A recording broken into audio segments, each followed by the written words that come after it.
So much, Helen. Sorry, here we go. Thank you so much, Helen. Thank you so much, Amy. Thank you to all of you for hanging in there. I'm really glad to participate in this. I always enjoy working with the museum. I always enjoy these discussions, which enlighten me as well. I'm going to ask Amy, do you have a way to allow me to share the screen just to make a couple comments while people think about what it is that they want to discuss about the film? I have a few thoughts just to kind of kick us off, but I wanted to make sure, is that okay, Amy? Am I ready to? Yes, I made you a co-host, so you should be good to go. Thank you. You're welcome.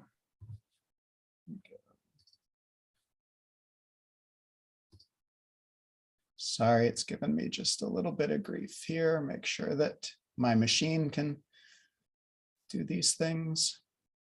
While my machine gets set up to do what it needs to do here.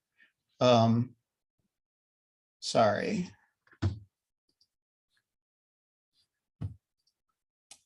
I apologize. It's just taken a second. A couple things that I find interesting.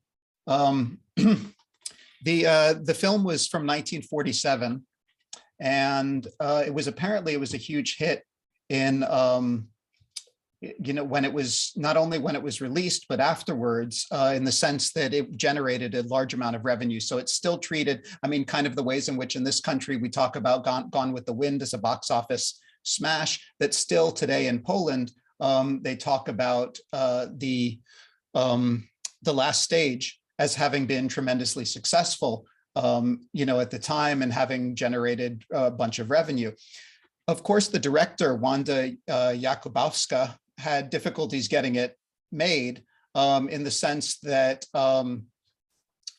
sorry, I'm just going to give up on the screen share for the moment here, and so I'm just going to talk, that she had some difficulties getting it made, which included that there were objections to the screenplay, a lot of ideological objections. And you have to think about the context from which she was coming. Poland, 1947, kind of an Eastern European sense about what the war was and what it meant.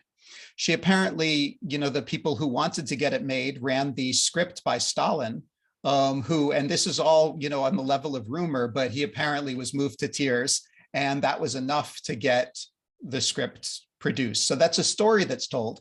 And it's a story that makes a certain amount of sense, because when we think about what the ideological import or the ideological meaning of the film is, it's really got a message of solidarity in many ways, right? We see, what we're used to seeing often in these films is a single protagonist who we follow throughout. But here we have multiple protagonists that include Anna, the German doctor. They include Eugenia, the Polish, Anna is she's like a German helper. Eugenia is the Polish doctor. And then of course we have, the main characters, Marta, who's the Jewish interpreter, and then Helen, who's the Polish political prisoner. So as we're following them along, and that's also not to mention other people with whom we become familiar, the so-called gypsy figure and others. And so we're following all of these protagonists along, and we kind of wait for it to become Marta's story, which it doesn't quite become that. And it also doesn't necessarily become a story that's centered on Jewish suffering. In many ways, the Jewish suffering is marginalized after the first half hour of the film. It's very honest and forthright about what was going on with the execution of the Jews, the crematoria, et cetera.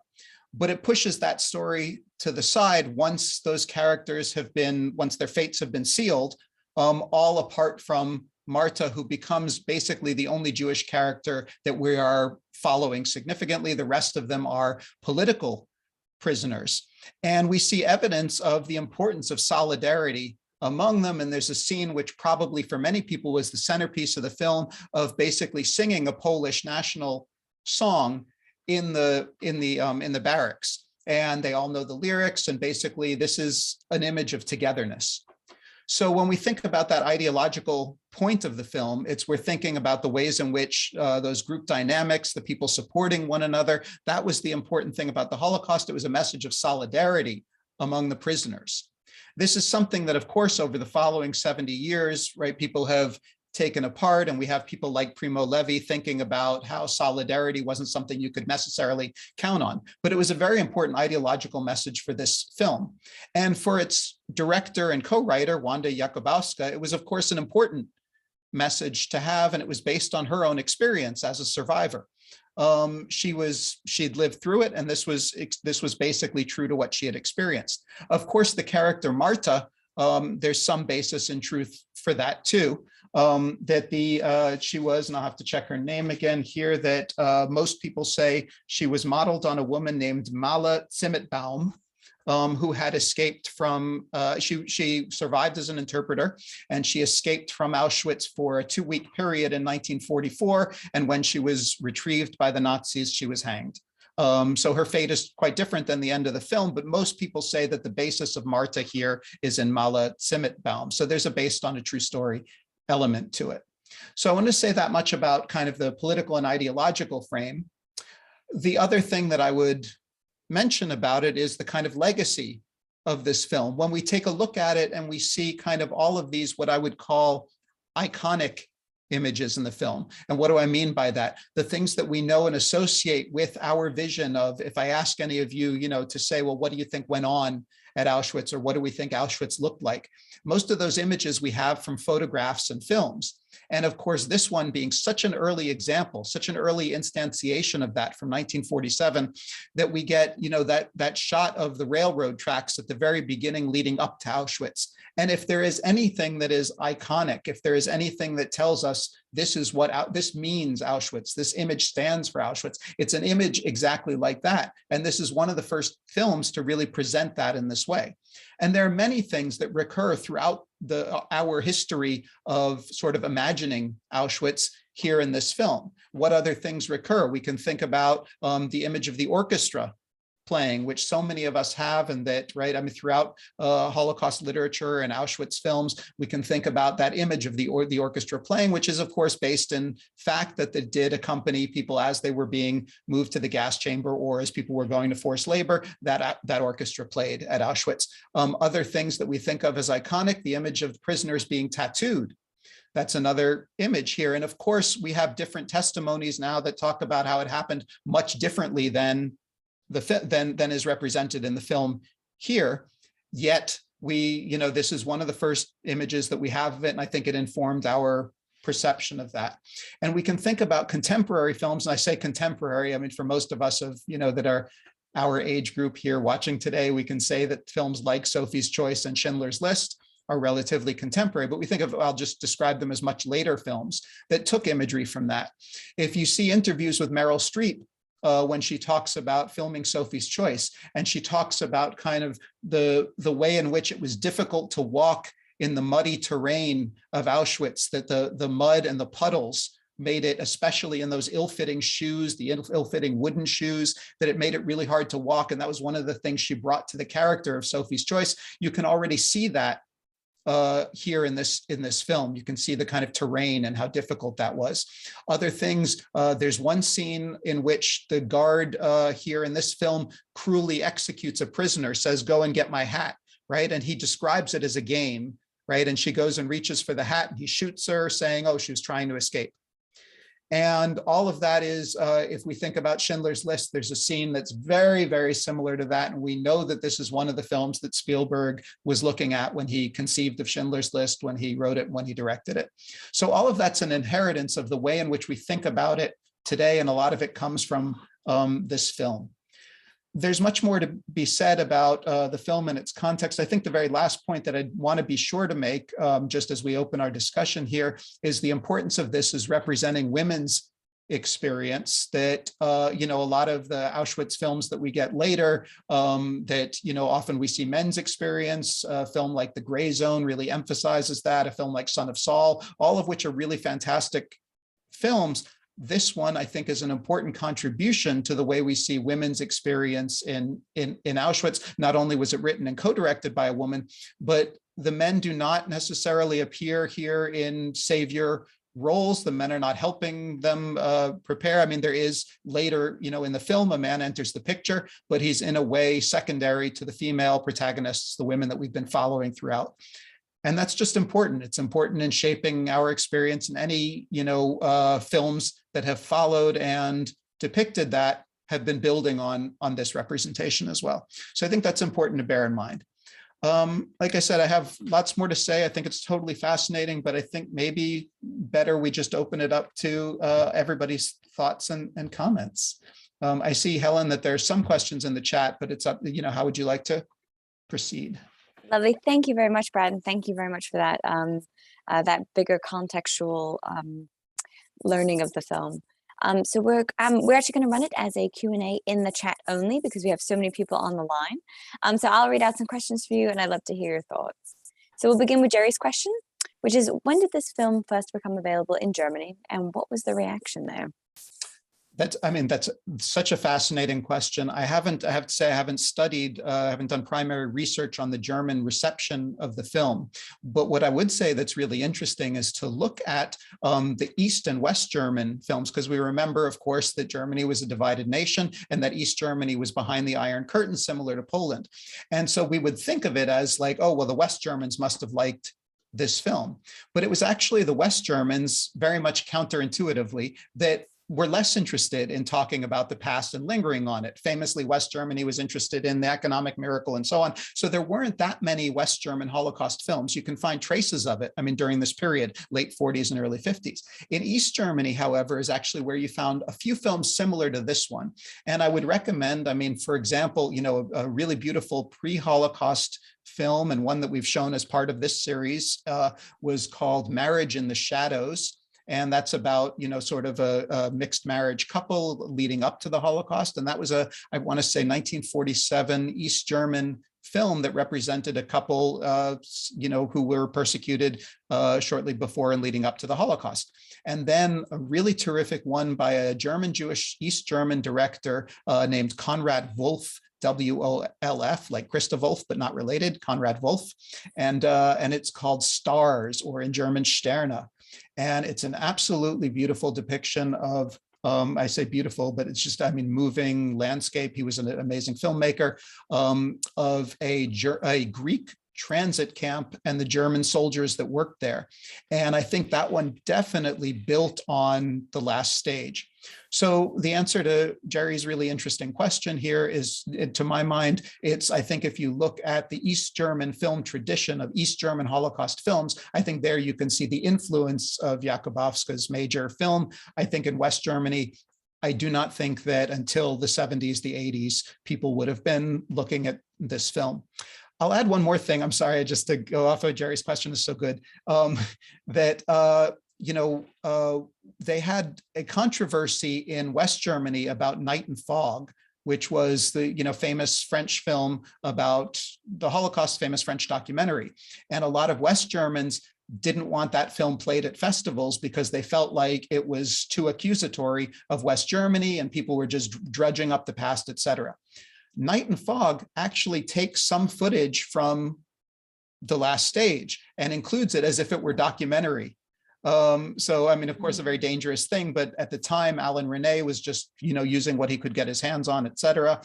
So you can actually find traces of it in Night and Fog. And the reason that that's part of an answer to this question is that the Germans in 1956, the West Germans, didn't really want to hear about it. They didn't want to see Night and Fog. They probably didn't want to see this film as well. That would be my guess. Very fascinating, especially that part about Night and Fog. I did not know that. Mm-hmm. And I think that kind of leads us to our next two questions, which I'll kind of combine from Randy and John. So talking again about, was any of the film actual footage? And what was really filmed in Auschwitz, and how much of the camp and the chimneys, for example, I think maybe were or are still in place might be the question. Mm-hmm. This goes right into your, how much of it was really filmed there? Mm-hmm. Right. Quite a bit was filmed on location. As we know, a lot of the crematoria and and chambers were actually destroyed in the rebellion or by the Germans themselves. So some of that was built up as sets. It's not marked in the film. We don't know for sure, okay, this was filmed on location and this wasn't. Things like the barbed wire, the so-called Appellplatz, where everybody gathers there in that muddy terrain, all of that was shot on location, which makes a big difference in the impression of realism, this kind of documentary sense. Tied to the question, right, Randy asks, was any of the film actual footage? We have to think about, what is the meaning of when we say, okay, it's not a documentary, but it was filmed at that location shortly after the crimes were committed there.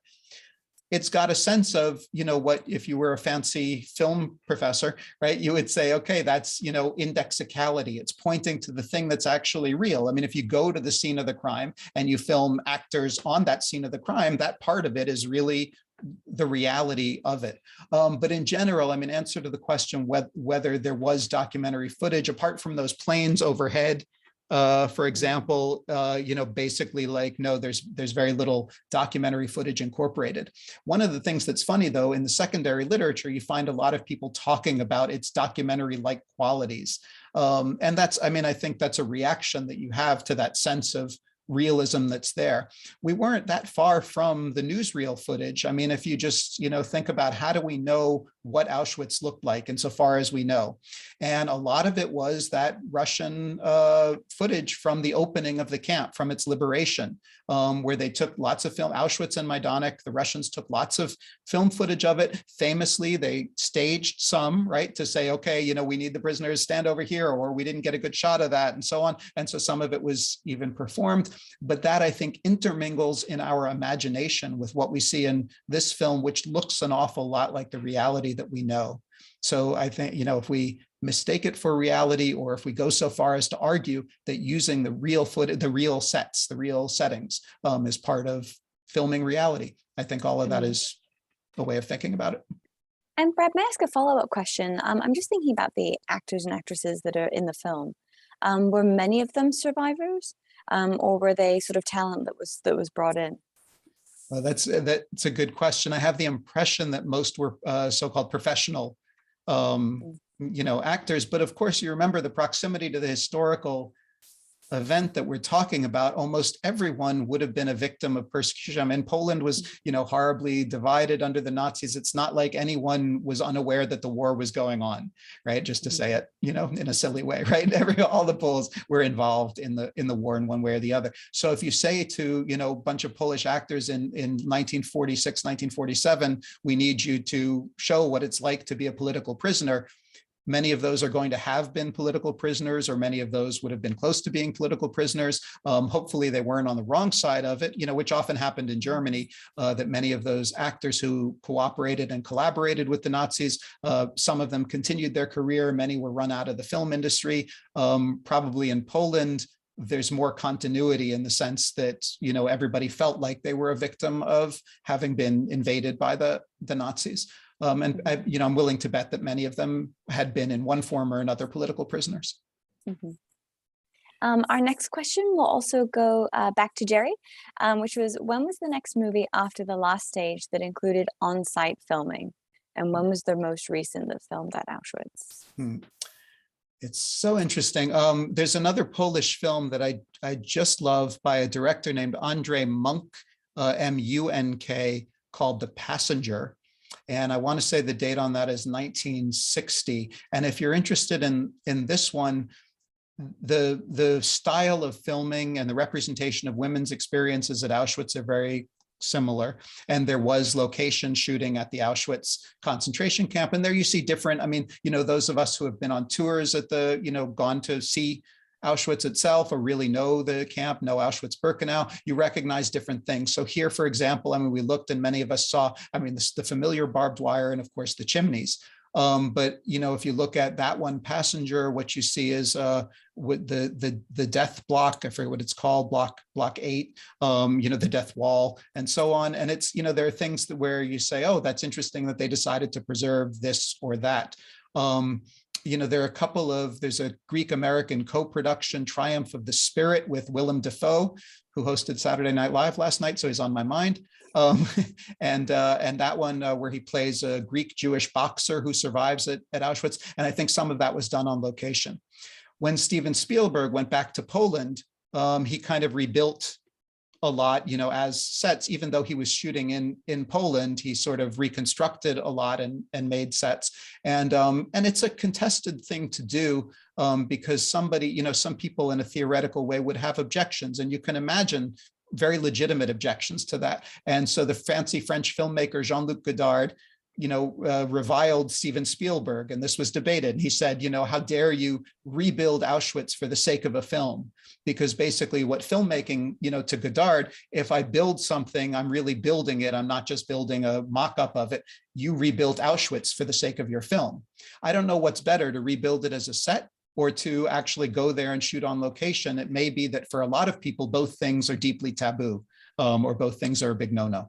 So I don't, but Schindler's List was one that was filmed in Poland, but I don't think at any of the camps. I think Steven Spielberg recreated those locations. Trying to think of any other examples. I recommend the Monk film, The Passenger. And then if you really like films from this era, my other favorite, which I think is played as part of the series, but maybe many years ago, was called Capo, K-A-P-O. Starring Susan Strasberg and directed by an Italian-born director named Pontecorvo.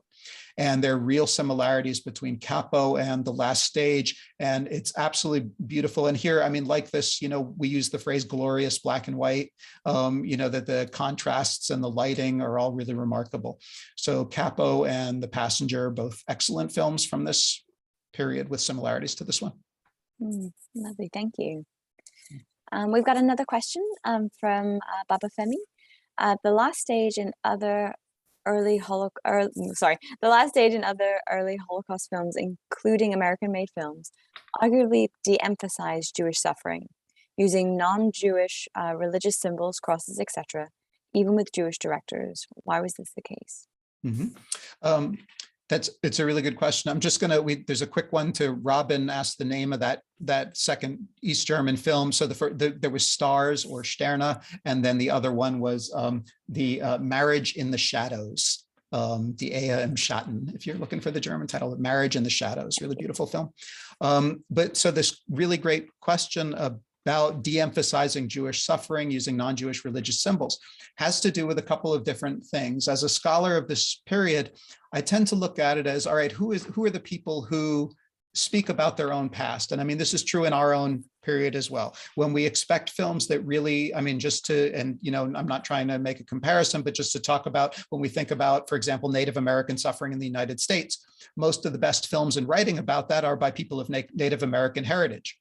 When we think about who was depicting Jewish experience in film in the immediate post-war period, there weren't that many Jewish filmmakers, especially not in Poland in the post-war period. The Jewish filmmakers who would have been in the film industry before the war, the few that there were in Poland, were either murdered or found themselves in other places after the war. So the Polish film industry has never had very many Jews involved in it. So who's going to tell that story? It's going to be a story that's told from the perspective of a political prisoner or a political prisoner who was also a Christian. So either, Christians, socialists, other people who suffered under the Nazis would tell their story, but the least likely would be someone who says, oh, I really want to tell the Jewish story. I think about that from the German perspective. There were German Jewish filmmakers who did return, and I mentioned one of them, Konrad Wolf. And so it's not a surprise to me that he was the one who made Stars, because he is saying, all right, this was part of my experience. That's a story I need to tell. But you find that all the time, that people generally in Germany, in Germany and Poland, it took them a long time to understand the way that we do the extent to which Jews were the primary victims of the Holocaust. That in East Germany and Poland, it was really Hitler's war on the left, Hitler's war on political prisoners, Hitler's war on socialists, even Hitler's war on Catholics, much more than it was Hitler's war against the Jews. And we regard that historically as a mistake now, of course, but it's also was, the context that they were coming at it from and what the government endorsed. So there are German films, both East and West German ones, that really show, mistakenly, I mean, and not that there weren't many Christians, many Catholics who died under Hitler and suffered, but that they show people, dying under crosses, dying, praying to Jesus, and so on. These images, exactly as the question says, right, that de-emphasize Jewish suffering and use non-Jewish religious symbols. And so here, if we look at the symbolism, and it's very often you see, a Christ-like image of somebody who running into the barbed wire. All of these things are just really part of a Christian heritage of understanding the suffering that went on during the Holocaust, or seeing it only as a war persecuting the left. So those would be, reasons why we don't see much Jewish suffering. It's impressive about the last stage, I think, that it really tells such a great story about Marta, and that she plays such a prominent part. Thank you. Sure. Debbie asks, it seems like women had more hair in this movie. I know that many were political prisoners. They might have not had their head shaved. However, the Jewish women wore scarves, but it seemed like they had more hair. Any comments on that? Sure. Well, there were so many different experiences. I mean, that sure, the and you answer your own question a little bit, Debbie, talking about the political prisoners versus the Jewish prisoners. I think the film is attentive to the different ways in which different prisoners got treated. And so, for example, when the Russian prisoners of war show up, so to speak, they say, hey, we're prisoners of war, we want to be put in a separate camp. And the commandant laughs at them and says, we have no separate camp, you're here with the rest of them. And then they do say, hey, no, wait a minute, these people get, their own clothing, and they're going to be put in a better space or something. And so all kinds of degrees. I mean, Auschwitz was unique in this. When we think about other kinds of killing centers, we think about ways in which, I mean, basically everybody arrived and was murdered right when they got there. Auschwitz was completely different. It was a killing center, but it was also a labor camp. It was also, had these hospitals and so on, all of which is depicted here. So part of that depiction of the different treatment people had are who could keep their hair. So at the beginning, we do see heads getting shorn, and so on, and under the argument of being hygienic, and, we see a discussion of lice, et cetera. But by the end, when we've got all of our protagonists are mainly political prisoners, that they're living a little bit differently than we associate with Jewish suffering in Auschwitz. So it's different. Very good observation, and interesting to show the different kinds of prison lives that are existing within the camp. Thanks for your answer. And then we've got another question from Jerry. What have been other Auschwitz survivors' reactions over the past 70 years on the authenticity of this film? Thanks. I should be honest and say that my own primary research into, people's reactions to this film, it's not a study that I've done. But, everybody has so many different reactions to these things. I think there were a lot of, I remember, and I'm sure you're old enough to remember too, that that when Schindler's List came out, there were a large section of the public who would say, this experience is so terrible and unrepresentable that it's not the kind of thing that you should make a film about. And then it turns out that, for many people, Steven Spielberg's film was good enough and important enough in the way he talked about it. And then he founded, organizations that took survivor testimony. And by, in the period from 1993, when the film first appeared, to, 1995, 96, a couple of years later, everybody was convinced that he'd done something important. Mm-hmm. And I think that, initially, if survivors would feel, and I think rightly, to say this isn't a matter for film, or there's no way to represent it, or even representing it is misleading. It depends on the quality of the work itself and what it says. And there are going to be some people who will never be convinced. And of course, they're not here watching this today because you would say, hey, I don't do that. And that's fine. There are a lot of people who say, I don't watch a film about Auschwitz, or I don't watch a film about a concentration camp because it's misleading. But I think among people who say, well, let's take it on its own terms. What is it contributing to the discussion? How does it advance our knowledge? Is something exploitative about it? I wouldn't mind remarking on what I hope that many of us read in the newspaper, just a day or two ago, and were surprised by, which is that there's a school board in Tennessee that it was now saying that mouse can't be taught to school children, and they put a ban on that. And most people know what I'm talking about, which is this graphic novel mouse. And when that came out, people said, oh, you're doing a comic book about the Holocaust and how dare you, and it's transgressive. We're 30 years later, and I think people say, this was a very important work of literature where somebody took the testimony of his father and all that experience and talked about how hard it was to depict it and used a style of art to tell a story that reached many people. So I think that there can be that smart people can have fair objections and discuss whether such things can be represented or whether the representations are accurate.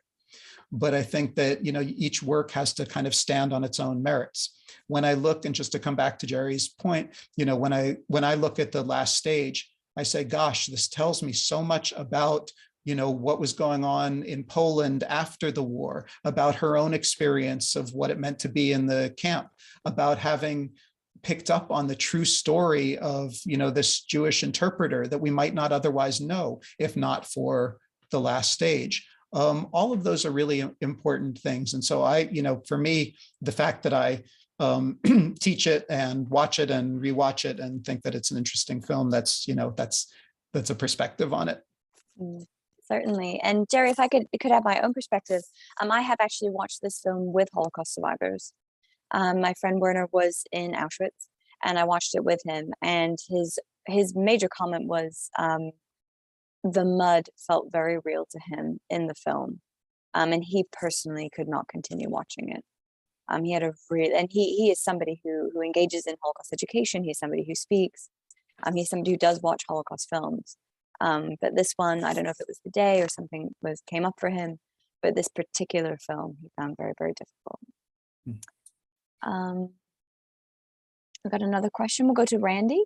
Says, I was surprised that graphic horrors were not depicted. Any reason that why that is in this film? Seems as if it would have been even more of a statement. Mm-hmm. Right. Well, you have to think a little bit about what I would call the film conventions of the period that, as we know, as, kind of horror films and Hollywood, it moved into the present day, that films got more graphic and audience tolerance for violence got, higher and higher. So in 1947, I think, the ways in which you would depict people torturing other people, it wouldn't be anything like the kinds of films that we have today. So within the conventions of the period, you would say, sure, I'm going to show torture, but you really can't go so far with that.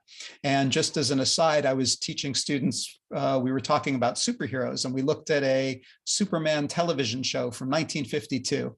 And everybody laughed when they showed somebody get shot. And I mean, it's obviously getting shot, it's a terrible thing. But of course, in 1952, they shoot somebody and he goes, ow. And it's, and it's just the different conventions of film that, what we consider to be a realistic depiction and so on. In some ways, though, and here's what I think is the interesting point, is that I see it as an advantage that a film would choose in a way to not show everything. And why do I say that? First of all, because it tells us something about when they decide to turn away, right? And that it leaves it up to our imagination. But also because some of the criticisms of Holocaust film is that they are exploitative. When if I show a film like The Gray Zone, which depicted the work of the Sonderkommando or Son of Saul, that first of all, nowadays I have to warn students to say this feels like a horror film, and some of this is graphic, and you have to prepare yourself, and it's not something that everyone wants to see. But also that people would look at it and say, why are you watching this film about the Holocaust? Is it because you enjoy seeing the violence and the suffering? Isn't it like watching, one of these Friday the 13th movies or something like that? And so I see it as, to some extent, the fact that they had to make decisions to be tasteful in a certain way that wound up being an advantage for these directors as we look back at the films and we say, what are they showing? What are they not showing? And that they are maybe respectful of the suffering of the victims. But I like to think about those moments when the camera chooses to cut away from something. We can also think about it in terms of the nudity here, that there's the scene when Marta first arrives and is sent to the showers. And the capture, it's very tasteful the way, and respectful, I think, the way that it looks at that, what we know to be a dehumanizing form of nudity, right? That, I mean, basically, what did you do to make the victims feel like they were less than human? First thing, you strip them down. And the film just showed, their heads, and it showed their ankles. And it was basically like, all right, we don't need to show everything in order to make the point. And I thought that was just kind of a fascinating decision on the part of the director. And it's something that we can compare to Steven Spielberg, who basically, unabashedly showed quite a bit of nudity. I still think that that's tasteful. I think it's important, the way Steven Spielberg handled it, to say, hey, I'm trying to show the reality of it. But it was the kind of decision that Wanda Jakubowska could reach in 1947. And I think we get also a good result from that. Mm-hmm. Mm-hmm. Oh, wow, got lots of questions coming in. Here we go. So we've got another one from Jerry.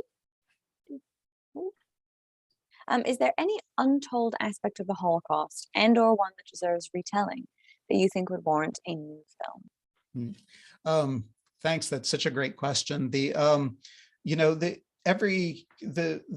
task of the academic professor who writes books about these things, or the historian, is to find something new that people haven't already written about. And so there are all these kinds of directions that people work and say, no, I've got a story to tell that you don't know about, or I'm going to talk about this particular ghetto, that something is important about it that nobody wrote about. So I can think of just a couple of examples, and then I'll stop because there's an endless list. But I mean, of course, when Claude Lanzmann made his famous film Shoah, he said, look, a lot of people know about Auschwitz because there were survivors of Auschwitz. And so if you know a death camp survivor, they're probably from Auschwitz, because those other camps, and I'm talking about Sobibor, Majdanek, Treblinka, et cetera, those camps, there were no survivors. People just came and were murdered all at once. And it was the most concrete instance of industrialized killing in the 20th century or ever.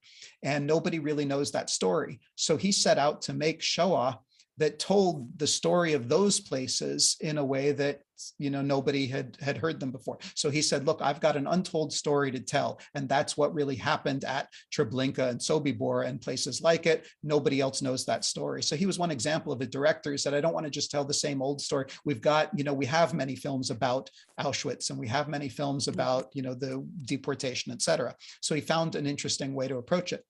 One other tendency within Holocaust history these days is to look at Jewish life kind of before the war, and to go back to a lot of those towns and cities. And so, Mary Fulbrook is a great Oxford historian who wrote a book. Oh, I want to say, if you look up her name, Mary Fulbrook, it's called A Town. Something like the book is called A Small Town Near Auschwitz.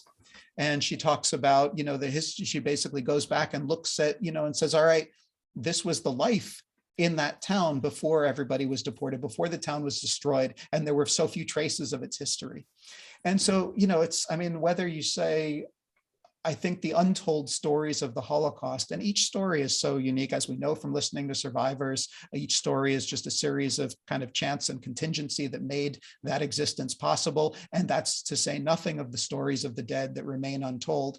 All of those are, one could have as many feature films about the Holocaust as there are survivors, or as there were the dead. Personally, really I find Theresienstadt to be a particularly fascinating story of a ghetto that is not often represented in film. That's so many choices there. Thank you. So Brad, in the interest of time, I'm going to ask you one final question, and it's coming to us from Evelyn. And I think it really speaks to the larger point of what we're really doing here today. But she says, how should we teach about the horrors of the Holocaust to young people who cannot imagine such horrors? Any advice for us? I know many of us on the line are docents, we're educators. What would your suggestion be? Sure. Well, what's interesting is the diversity. And I'll start by saying this, the diversity of young people who, come to this topic. That I have students, I teach here at the University of Missouri, so I know, a lot of the same young people that you all know. And a lot of them, some come and know nothing, and you read the studies all the time, and we're all shocked by them that, they think Auschwitz was a Jewish holiday, or that they just don't know that the Holocaust happened. And those are, that's a group of students that you have to reach one way, and I'll say more about that in a second. And then you get students who were exposed to it, thankfully, in, middle school and high school, who come to it and say, oh, I read the Diary of Anne Frank, or I read Elie Wiesel's Night, or I read the graphic novel Maus, or I saw Schindler's List, and I want to know more. And those are the ones that you work with in another way. But the ones that you work with, if they don't have any sense of it at all, I think you have to approach it from the sense of injustice and persecution, the way that they, can think about the way that we think about it every day when we open the newspaper.